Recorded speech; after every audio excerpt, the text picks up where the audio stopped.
Pacer Nation, what's going on? Welcome back to another episode here of Setting the Pace, your go-to Pacers podcast. I'm your host, Alex Golden. I'm joined today by the lovely Michael J. Facci. Facci, how's it going? Hey, lovely is one way to put it. I'll take it. You've introduced me as far worse. But Alex, how's it going? I mean, that's a loaded question. Life is good right now. We're undefeated on the season, 2-0. I mean, Pacer Nation's buzzing right now. And I don't care who was on the court and who wasn't for Cleveland. What I care about is the 2 wins in the W column and the 0 in the loss column for the Pacers. Yeah, and we're going to obviously get down into the game and the things that we liked and didn't like and that kind of stuff. But when you look at it from the perspective of, okay, they were without 3 of their guys, 3 starters, 3 all-stars, Jared Allen, Darius Garland, and Donovan Mitchell, you're thinking to yourself, okay, we should have won this game. Well, there was a slight chance they did not win this game. It was very close in the fourth quarter. Cavaliers really put the pressure on the Pacers in the first and third quarters to get things, started in both halves, and the Pacers were able to kind of pull away from that in the second and the fourth. But I will say this, it doesn't matter who's on the court. You got to get those wins if you're trying to make the playoffs. You cannot afford to lose games like this. And we've seen teams before that have been undermanned come into our arena and beat us, or we've been on their floor and played a worser team than us, a worser team than us, and we ended up losing the game. So it's like, yeah, they still had some capable players. Karis LeVert looked great in the first quarter. Evan Mobley was a monster as always, but you had to take care of business, and that's what they did. You absolutely had to take care of business. And look, Cleveland, really tough team to play, on the road. So they were one of the better home teams last year. And look, Evan Mobley, very special player. That's a guy who was in the running for Defensive Player of the Year. He's going to be an all-star eventually. LeVert obviously was out for revenge, but we saw this Pacers team down 15 early.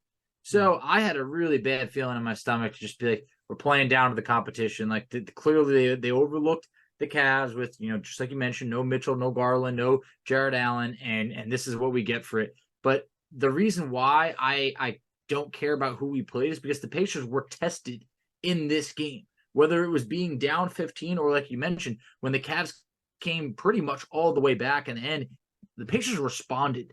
And I think that this was a good next test to be, how do you respond when you do get hit in the mouth? Because the Cavs weren't going to roll over and die, and I thought the Pacers responded. This was a good win to start to get some momentum in before you play Chicago.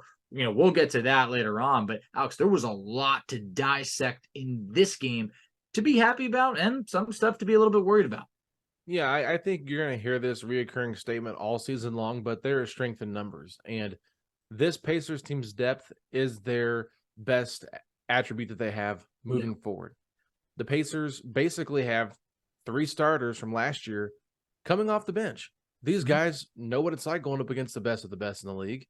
And clearly they're fearless because they're playing against lesser competition, number one, but number two, like, they're not afraid of the big moments. They've clearly been in these spots to be starters. They know what it's like. And then you throw in a TJ McConnell, who's never really been a starter, but a guy that always plays 125%. Just an incredible story for him and his career, and how whenever he seems like he's counted out, he comes back and rises on top. And then the resurgence of Jalen Smith, like the 5 guys off the bench. It's just a really interesting dynamic. I don't know if they're going to always have success and always be the better group, but I think 9 out of 10 times you're going to find where that second unit is the Pacers' strength, which was the case last year too. It really was. And when you talk about that being the strength last year, people forget the Indiana Pacers bench led the NBA reserves in scoring last year. Got it pulled up right now. The reserves last year averaged 43.8 points off the bench. I mean, awesome stuff. This year, the reserves look even better. And to put things in perspective, in this game, the Pacers bench outscored the Cavs bench 38-2 in the first half, and then 61-11 for the game. The bench was plus 83, while the starters were minus 23. That says a lot in this game. Yeah, no, I mean, the bench unit was incredible. 61 points, 19 assists, a plus 83 for the entirety of the game. Massive. And I think it all started with the guy that had a career night, Aaron Nesmith. Aaron Nesmith was fantastic in this game. 26 points. Every time I see him on the baseline, driving to the hoop against the Cavs, I always get flashbacks of Jared Allen, but he had some nasty moments there where he had some nice dunks, a reverse layup. He almost had a putback rebound slam that would have, had me jumping off my couch. But I just thought this was a great opportunity for him to kind of showcase that he can be more than just a defensive guy, but really show that he's improved offensively, which is what he did. So I felt like Aaron Nesmith carried the load for the majority of the offense there in the first beginning of the second quarter and really got us going. And then the starters kind of came back in. Mathurin had a pretty efficient game from the field offensively. Same with Turner. Haliburton, obviously, in the fourth quarter just went off. But it's one of those things where it's like when you look at this bench, it just makes you feel good. Jalen Smith hit timely baskets once again. TJ McConnell, 8 assists, 8 points. I mean, that's pretty good numbers for a guy that's the 10th man on the roster. Andrew Nembhard just plays defense and gets guys going offensively. Isn't always looking for his own, but he can when he needs to. There's such a great balance with this group. It feels awesome to see them grow, but it all started to me with Aaron Nesmith just popping off, showcasing why he was worth that extension. Love the pettiness, love him posting about Bleacher Report's thing. And I had so many Celtics fans in my mentions mad about him saying that. They're like, oh, he has one good game and he wants to come out here and say this. I'm like, one good game? You haven't even paid attention to Aaron Nesmith since he left, number one. And number two, he wasn't even going at the Celtics. He was going at the article for saying that he got nothing in return for Brogdon. So I think it was just disrespectful from Bleacher Report. But Aaron Nesmith, I mean, we can't say enough good things about him. I think all preseason long, he was the story of how well he looked, how sharp he looked. And now coming into the season, yeah, he didn't look great offensively against the Wizards, but everything else he was doing was great. And then this game, he's the headliner. I mean, he's the story of what really happened. No, he really is. And he had 17 points at halftime to lead the Pacers. Jalen Smith, another guy who had 10 points. I mean, those two really stepped up when the Pacers needed it. And yeah, there was this quote from Nesmith. Basically said, after I made my first layup, then the second one, I said, this is going to be a good day. And when I made a three-pointer, I said it was going to be a really good day. It was all just my teammates finding me. I mean, that reverse layup, that baseline layup that you mentioned before, I couldn't even properly describe it on Twitter, but he looked so good on that it was like, whoa, that is, you could just tell there's layers that have been added to his game. He was doing it all. There was one time where he wrestled a rebound down from, I can't remember who it was on the Cavs, but it was like he's buying into the role given to him to say, look, I got to bring toughness. I got to play above my size, but also he's added so much offensively that it's just, wow. I mean, Aaron Nesmith is, looking like a player who talked about it. You mentioned it all through preseason. He looked great. He's that guy who's carrying it over to the regular season and just awesome stuff. You mentioned about TJ McConnell, great stat line, but which left out 0 turnovers. Oh yeah, McConnell is protecting the ball to a point where it's like it's going to be really tough to keep him out of the lineup. And basically, this is what Rick said. He said this morning, I talked to the staff about keeping our eyes open. If there's a point in the game where TJ is the right guy, we have to pull the trigger decisively. It was pretty clear in the first quarter that we needed him and what he brings. He was plus 24 at halftime. He's a terrific player. Our rotation is by no means set. You come to the season with an idea of what might work to keep guys in rhythm and keep them into the game, but sometimes it's just not that simple. Sometimes you just need your best competitors ready to go, like right now. He was a major difference in the game. And that's the thing is, you see McConnell over there. LeVert was absolutely cooking in that first quarter. Even by halftime, he had 25 points. I think he ended with 31. I mean, McConnell helped in there to be able to slow him down. And that was a big part of being able to get this dub was, hey, if LeVert's putting up 25 in the first half, how do we slow him down? I think the Pacers, the reserves, McConnell did a great job on that. I mean, that's the one thing you always liked about McConnell, even when he was in the rotation consistently. When the starters were struggling, you knew McConnell was going to bring that energy off the bench to get things going. Now, I think part of the reason Carlisle said, let's try to find some minutes for him is because they probably had planned on him getting some with the Tyrese uncertainty, knowing that he was kind of a game time decision with that stomach ailment that kept him out of practice on Friday. So I think that was part of the plan was we're going to get McConnell some more reps. We don't like that we're cutting his minutes anyway, and we might need him in this moment here. And they like having a lot of playmakers on the floor. That's one thing that we've talked about ad nauseum since Rick's been here is he likes having multiple playmakers out there on the floor to do different things. And I think now's a good time to kind of transition a little bit into what happened in that fourth quarter, Facci, because we're going to get to the bad stuff towards the end of this podcast. I do want to hit on some of that stuff, but I do want to talk about the moment that Tyrese Haliburton just took over this game. In 57 seconds, Facci, 57 seconds, he had 3 threes and led the Pacers on a 9-1 run. And then after that, he found, I believe it was Miles Turner, in the corner for a step-back 3 and kind of made it a 12-1 run, and then the Cavaliers eventually called timeout. So it was one of those things where Tyrese Haliburton was absolutely cooking the Cavaliers, letting them know what's up. And to me, I tweeted about it. We've all talked about it. Channeling his inner Reggie Miller. Absolutely. Finding a random fan in the crowd to give him the extra motivation he needed after he was struggling and kind of going through a slump. He wasn't playing great basketball at that point. He was playing okay basketball, but he wasn't the Tyrese that we know. But for a random fan to get him to get elevated into another world and just go off completely shows you that he's got that in him. And whenever you have that it factor, it's just great to see, and I cannot wait to see that in a playoff series. I can't wait, because it felt like for years, and even the last couple of years in specific, we were wondering, and maybe not last year, but like the previous 2, who's going to take the last shot? Like, Yeah. I remember there was that span where it was like, is it going to be Duarte? He's clutch at the end of the, end of a shot clock. Or it was like, I don't know if it's going to be Sabonis or, whatever. It was just this rotation of like, tried LeVert for a bit. It's just like, buddy, it just so many different guys. It's evident when you need a basket, Tyrese has been there for the last however long you want to say, between the game winners last year and then this game. It's like, that's what everything you hope in your franchise player is. When you need him most, can he get you a basket? Whether it's maybe finding someone for a basket or hitting it himself. Those 3 3-pointers to me felt like when we had been on the other end watching like LeBron just always hit that clutch shot that you kind of knew, like, oh man, it's LeBron. How are you gonna stop it? It's like Tyrese put the team on his back in that moment and did not let us down. And whatever motivation he needed that fan, great. Find it.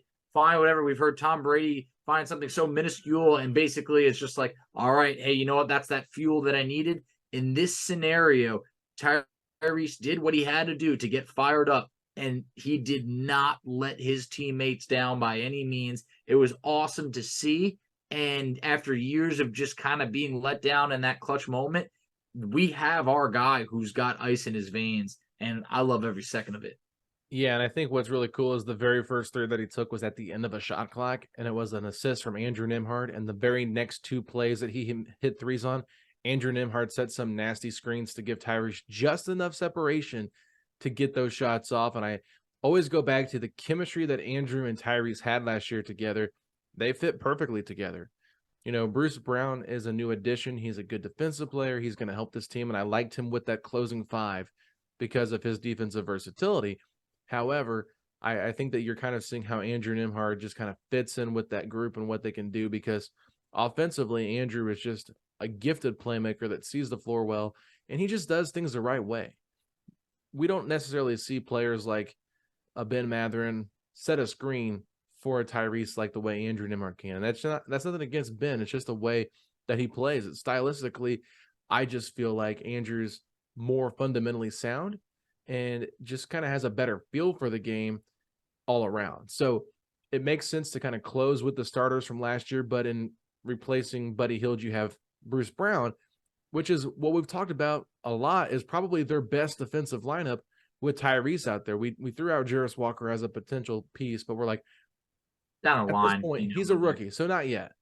But eventually maybe. But we were like Aaron Nesmith, and I've been hitting this, I don't know for how long, but I kept saying Aaron Nesmith is going to close the game as the 4 when we're trying to play a close game and win it. So it feels good to be justified, but at the same time, it was pretty easy to see. He is that much better to me defensively than Obi Toppin, where you want to rely on him and have him out there in those moments, but you can't take a guy out that has a career night either.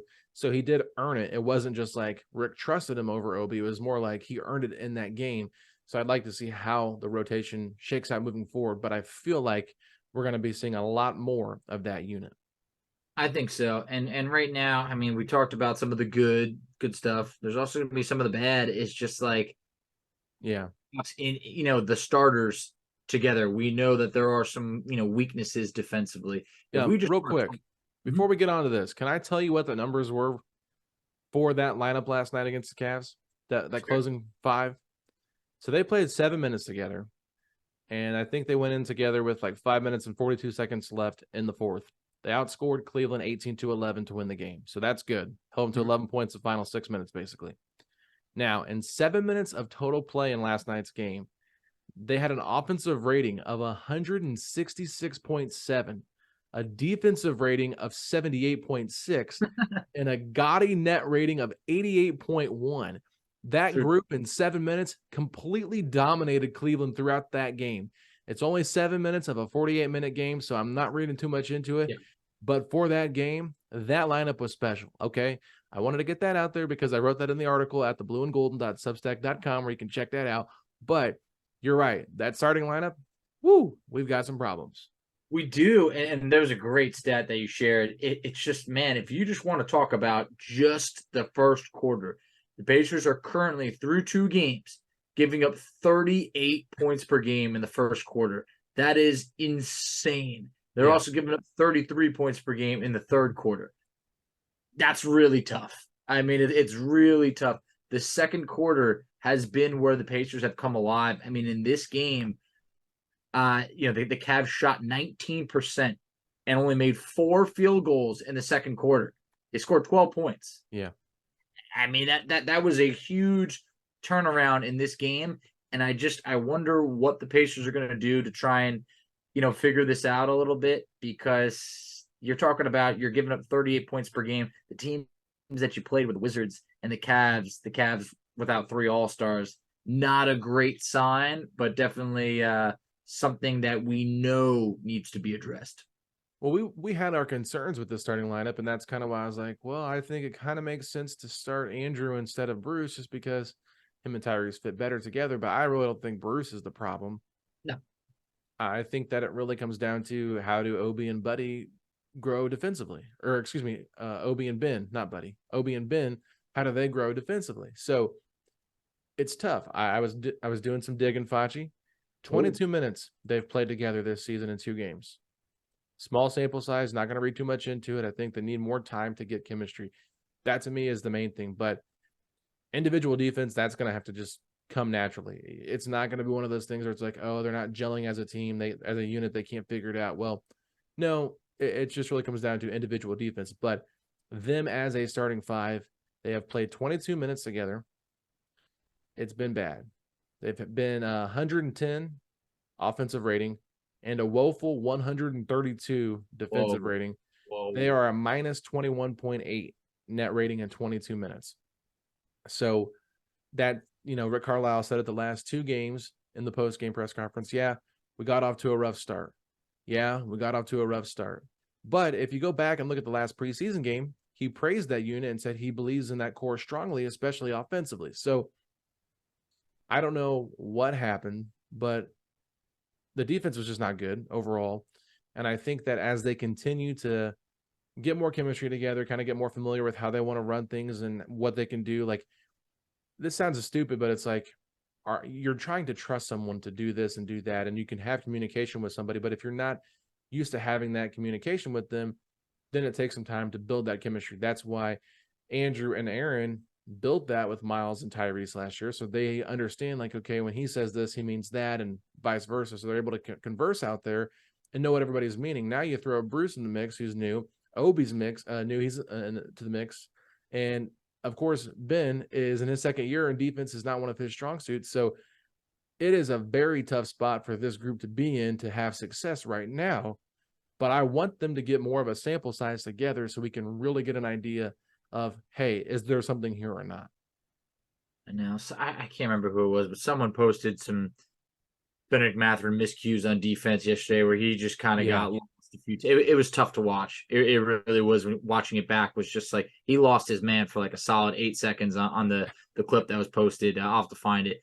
But It's at Bowser to Bowser. It's I shared that tweet, and I also have it that is. in the article as well. If people want to check that out. Okay, then absolutely check it out, guys, because it was tough to watch. We don't want to, make a big fuss out of this, but it shows he still has long ways to go defensively, and so does Obi. And you don't want to then overload the starting lineup and then kind of have the bench now a little bit weaker defensively. But we'll find some mix. I don't think that we think that the starting five that started the year is going to finish the year. I think there will be some changes.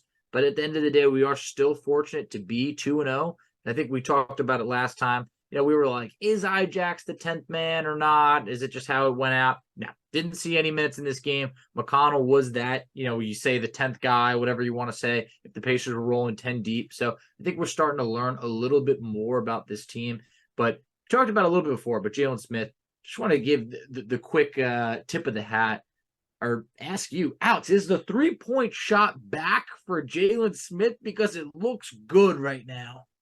It's hard not to feel that way. I mean, right now, Facci, he's 4 of 5 from 3 through 2 games, 10 of 13 from the floor.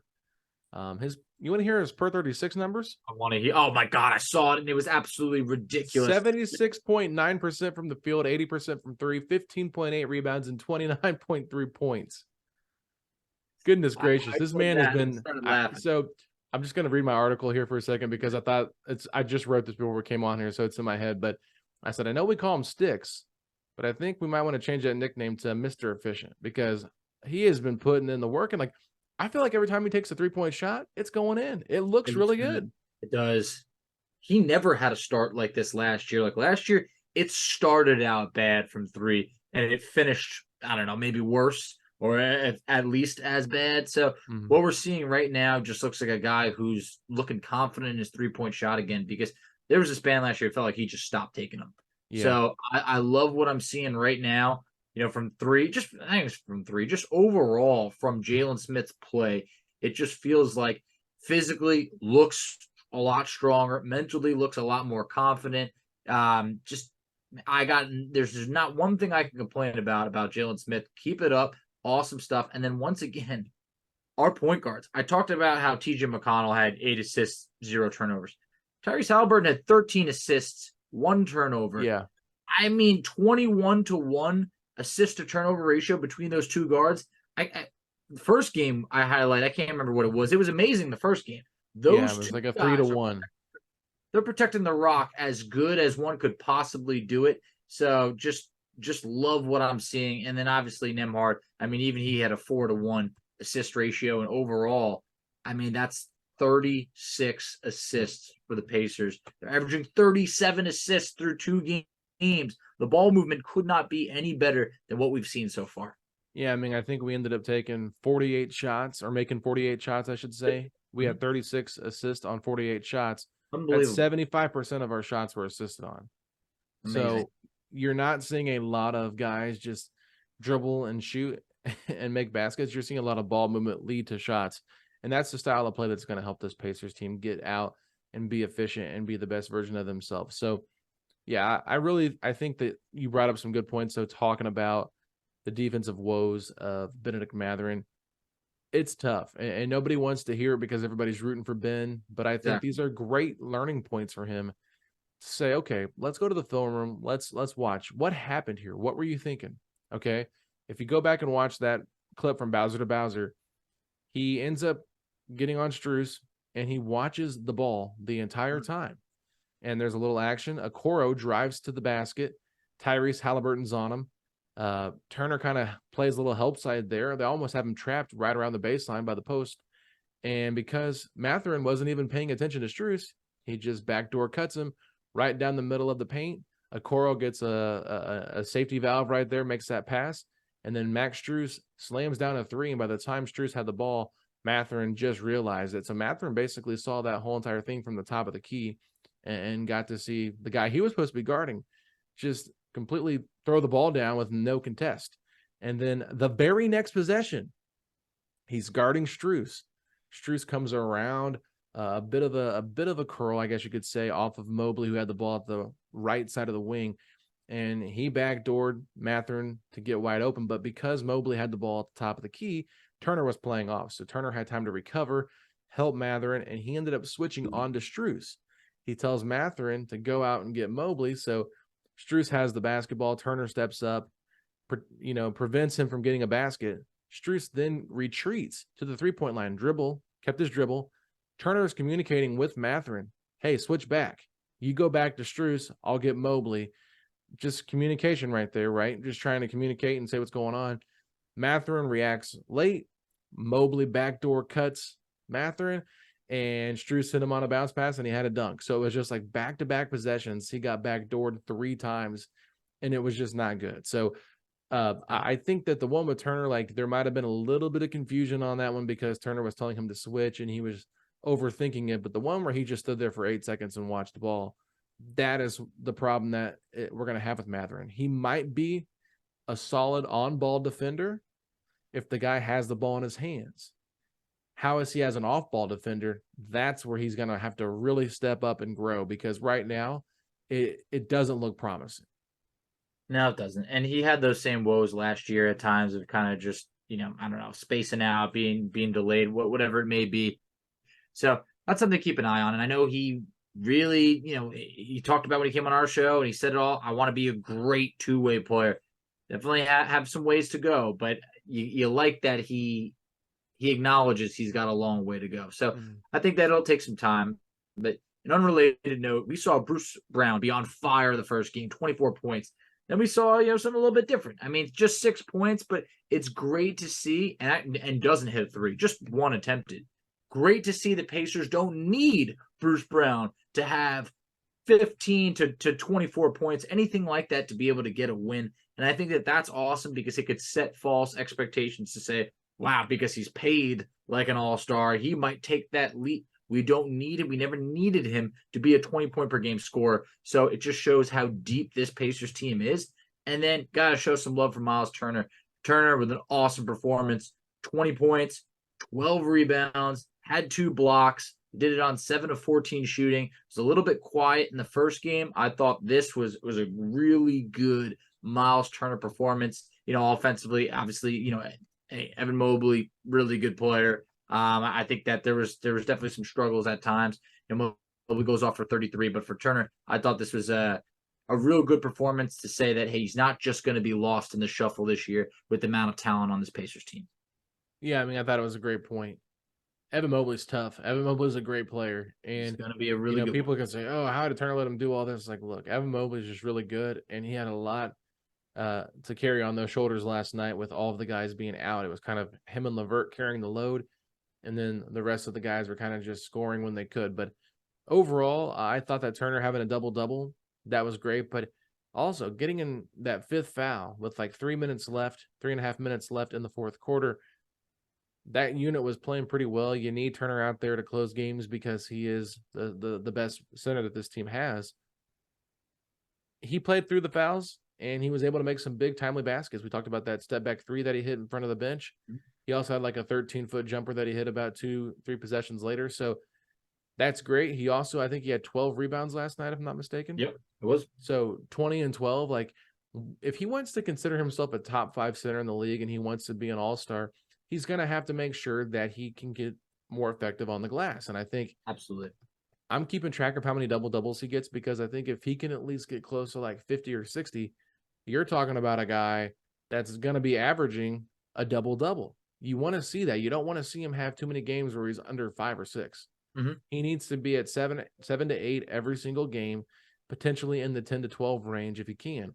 This isn't a knock on, him as a player. I just think that for him to take that next step, to be that all-star level center that he wants to be and get the recognition that he wants, he needs to take that step and be effective more than just blocking shots. Because I don't care if he scores 20 points or 15 points. That doesn't matter to me. I'm more worried about how efficient were you and how many rebounds did you grab, because that's possessions. And that to me is just as important as blocking a shot as on defense.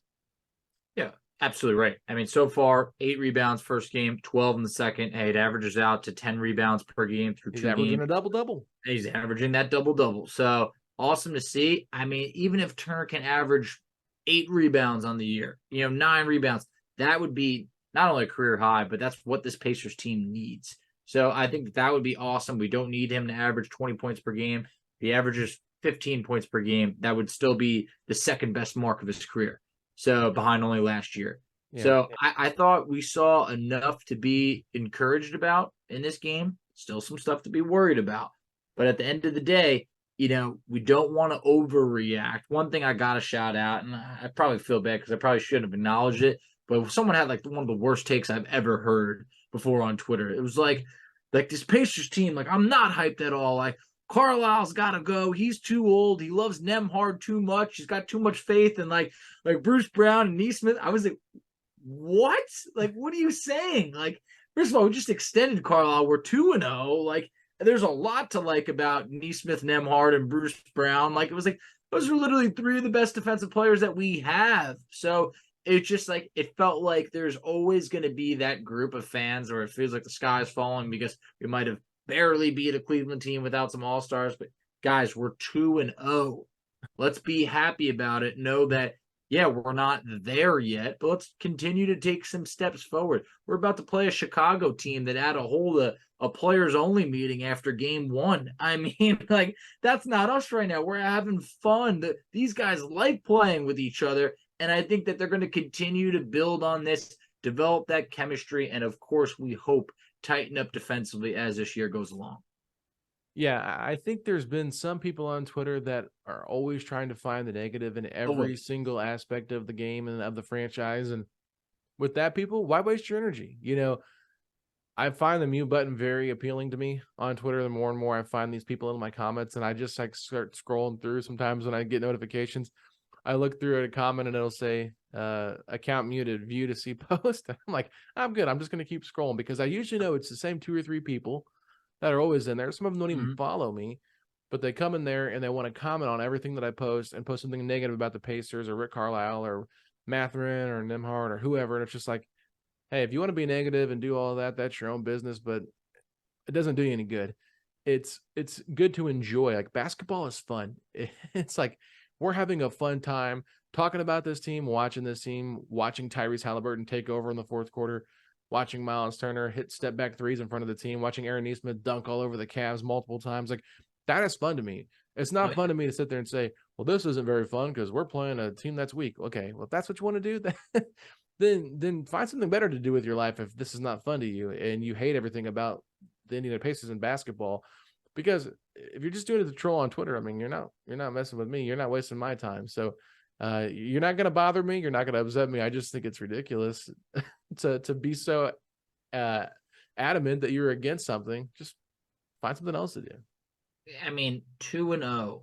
How could you have a complaint? It's just crazy. These wins don't need to be pretty. At the end of the day, no one's going to remember. No, they're not going to look at the big, tiebreaker is that win against Cleveland didn't look convincing enough. Like, that's never going to happen. So at this point, just enjoy it. I mean, this was a Pacers team that was Vegas had them predicted at 38.5 wins. We're already 2-0. By all means, a lot of people probably looked at that first game against Cleveland before the season started as probably a loss because it's in Cleveland and they're a good team. So, hey, we're moving on. And I think that for now, we remain healthy. You got to knock on wood for that. That's an awesome sign to see.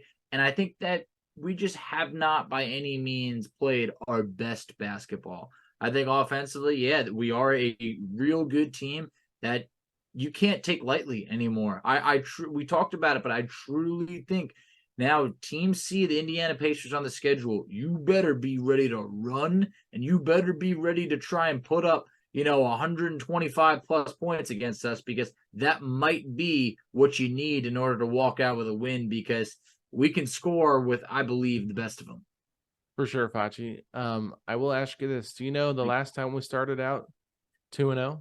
I thought about it. I didn't get around to it. It's clearly been, a few years. What do we got? 2020, 2021. Nate Bjorkgren was the head coach. Pacers beat the New York Knicks at home, and then they were on the road against the Chicago Bulls. The Chicago Bulls. Let's keep the good times rolling. I mean, that season over there, it's one we could probably, I know we might have started out 2-0. It didn't end that great. We'll play in action. And Nate Bjorkgren, a season that we could probably forget about. But I'm ready to keep these good times going, because I got that extra pep in the step lately that air, it just feels a little bit different. It's a little bit more crisp. And at this point, man, I'm loving life. I'm loving it too. And I want to give a shout out to my friend Carson. He said he was at dinner tonight and he looked up and Kevin Pritchard was having dinner there as well. So he made sure he said hey and that he is enjoying the team That's this nice. year. So yeah, I think it's cool. If you guys see Kevin Pritchard out about having dinner, stop by and say hey, tell him you like the Pacers. And if you really want to be nice, say I like that podcast, Setting the Pace. Hey, there we go. Always like nice. That. Anything else though on the game before we get going? No, I would just say, guys, let's just be excited about every win. Quit the, being so nitpicky about everything. A win's a win, and there's been times that we weren't able to come by too many of them. So let's appreciate them when they come, and I'm looking forward to hopefully being 3-0. Yeah, 2 years ago we won 25 games, so 2 wins in 2 games. I'm pretty excited about it. It's fun to talk about a team that's relevant, and hopefully the Pacers can continue to grow and expand upon this success they're having early on and make this a fun season and get back to the postseason. But with that being said, Facci, go ahead and please let the people know where they can find us at on social media. Absolutely. So you can find us on Twitter at PacersPod, STP. You can find Alex on Twitter at AlexGoldenNBA. I can be found on Twitter at _FACCI. You can find us on Instagram at PacersPod, STP. You can find us on Facebook at Setting the Pace. You can find us on TikTok at Setting the Pace. And Alex, tell them where they can check us out on YouTube. Ladies and gentlemen, go to youtube.com/Setting the Pace of Pacers podcast, where you can find all of our post-game recap videos on there, as well as other potential podcast episodes that we put up there as well. But with that being said, Facci, if you're excited that Tyrese Haliburton is on your team and leading your franchise, then hit me with those 3 words. Let's go, Pacers!